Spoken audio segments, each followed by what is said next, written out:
So you have your FortiGate and its switchboard includes physical ports.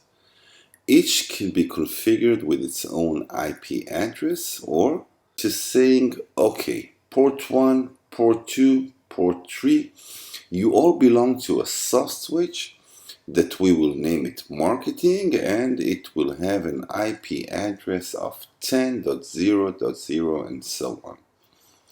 In a virtual hardware switch, the implementation is done over the physical ports themselves, where each port, each interface is configured in its hardware level to be a part of the same hardware switch. That is a much superior way to handle traffic, and in terms of performance, it makes a huge difference. Now, whenever traffic enters the switch and it is destined to one of the interfaces that belong to that switch, decisions are made by the physical switch itself, its forwarding table, which is actually the MAC table. Alright, so let's configure a hardware virtual switch. Alright, so let's move over to our command line, config system virtual switch. And now if I'll type the get command, I will see that currently I don't have any virtual switch already configured. So let's name one. Let's call our virtual switch, let's call it marketing. And let's set it up from the physical switchboard. Alright, and now let's configure the different ports that will make out this switch. So let's use internal 4 and let's use internal 5 also, and let's use internal 6.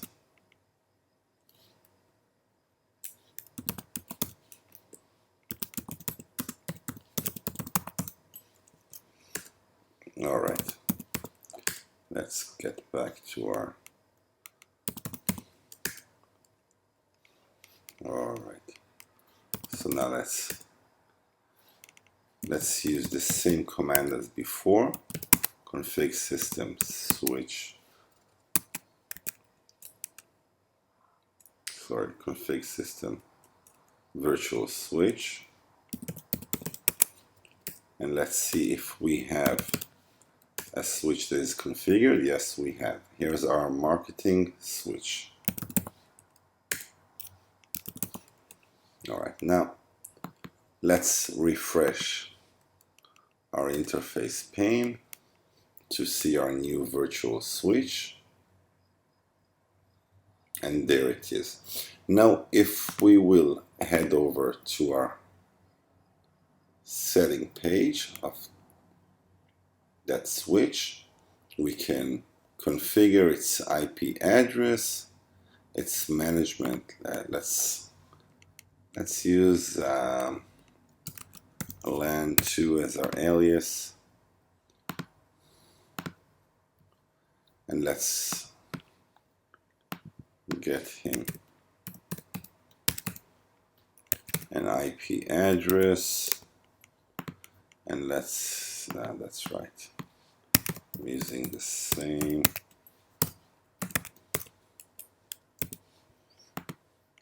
Let's allow anyone to connect to it using HTTP and HTTPS, and let's allow ping also. And every device, every appliance that will connect to that subnet will get an IP from its DHCP server. And let's also add up device detection. Okay.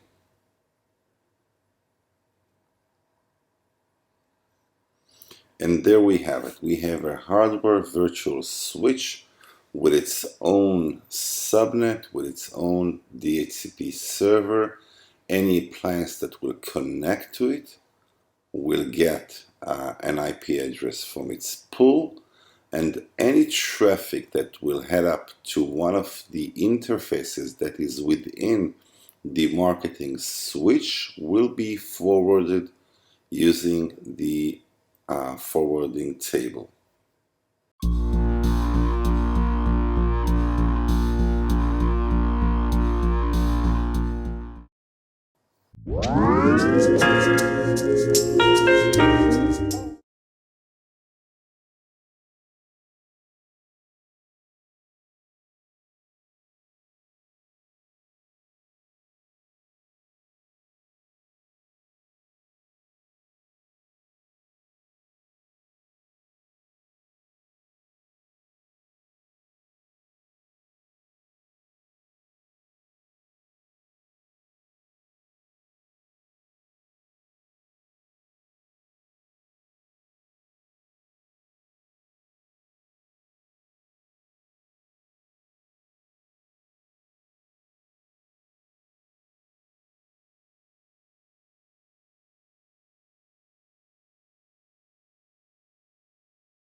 Let me show you the best user setting tips for your Fortigate, and we start right now.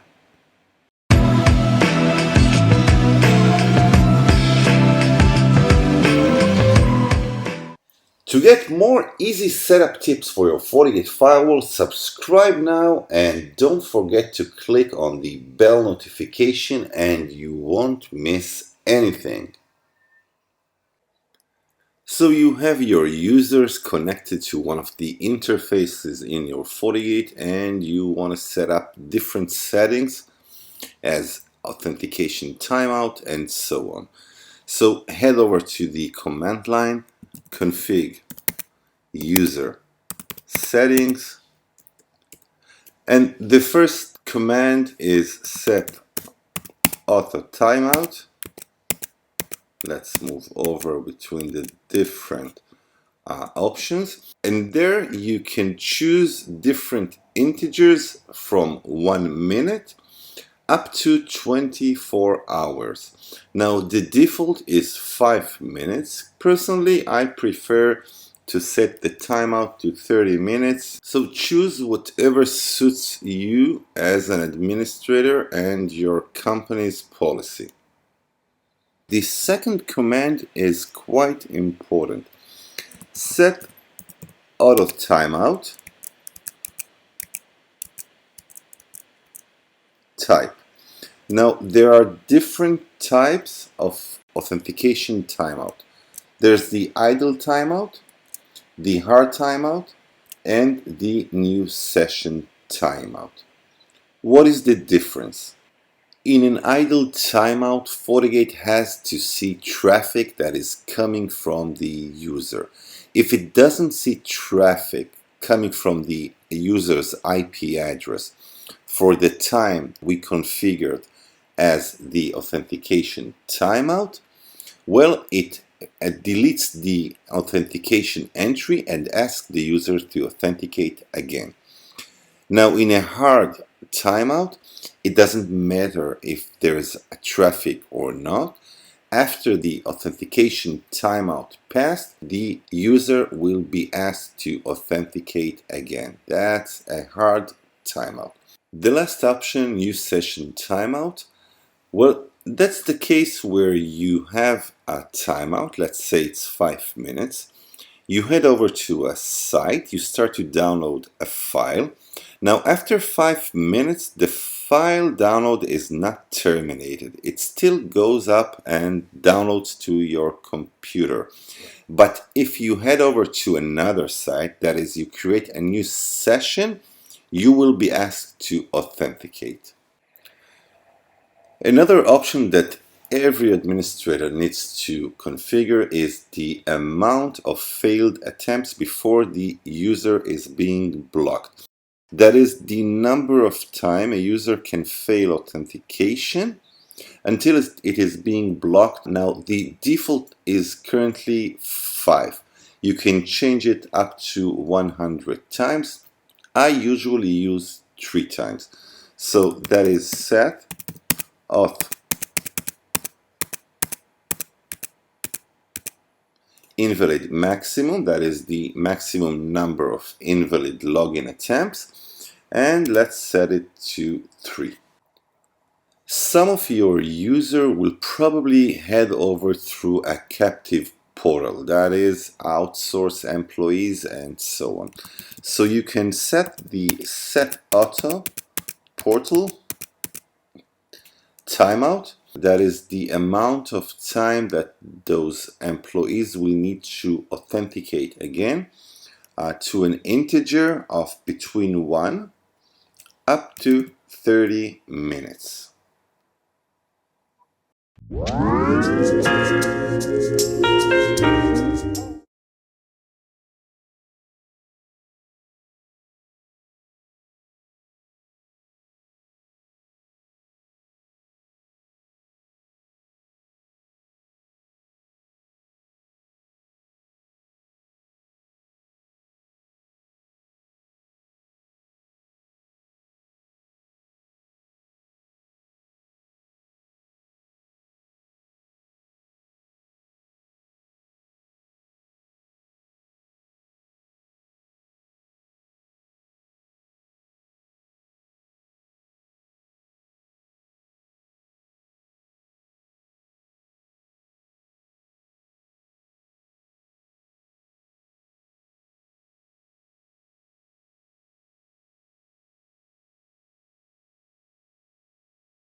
One of the key elements of any authentication scheme is the usage of passwords. We use passwords all over in our Fortigate.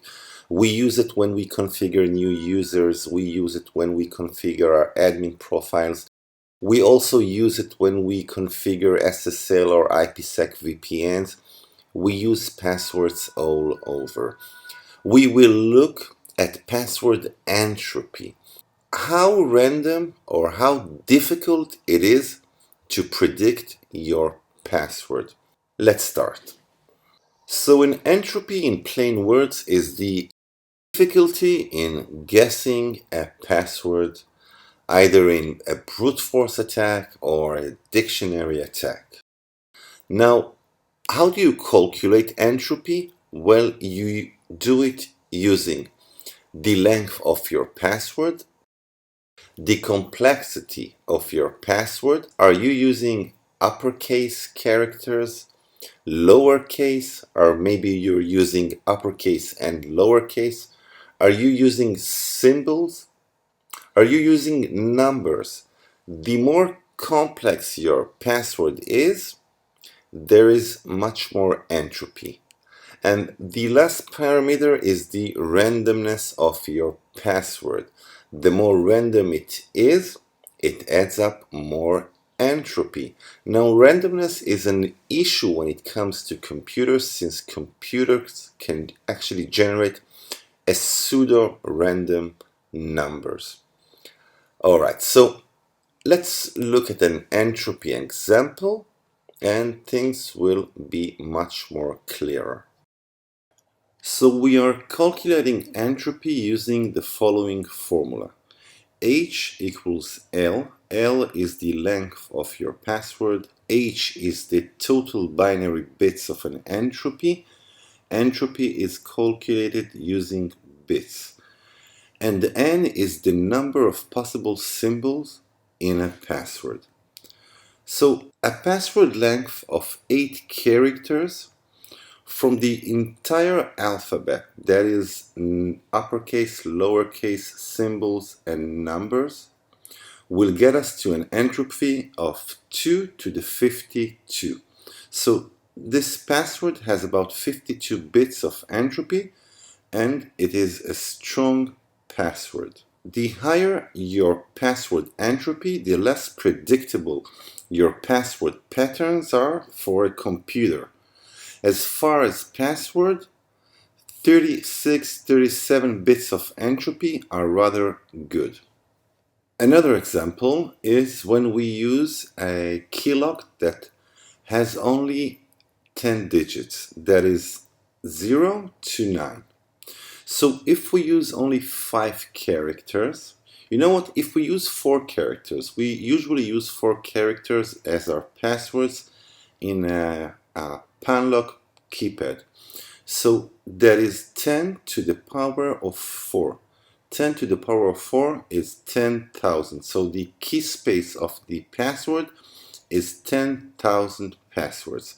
If we use 5 characters out of the 10 digits, it is 10 to the power of 5, which is only 100,000 passwords, and the entropy is only 16 bits. So this is not a good password in the digital world. It may be a good one in the physical world. If we use only lower letters in the English alphabet, we have 26 letters in the English alphabet, and we use a password of 7 characters. That is 26 to the power of 7. It gets us to a total of 8.3 billion passwords. The entropy there is 32 bits only, so still it is not a good password. If we use 8 characters out of the 26, that is 26 to the power of 8, we have 208 billion possibilities. That's the key space. The entropy is 37, which is quite good, though nowadays we use passwords with more complexity, that is using the uppercase and the lowercase plus numbers and symbols.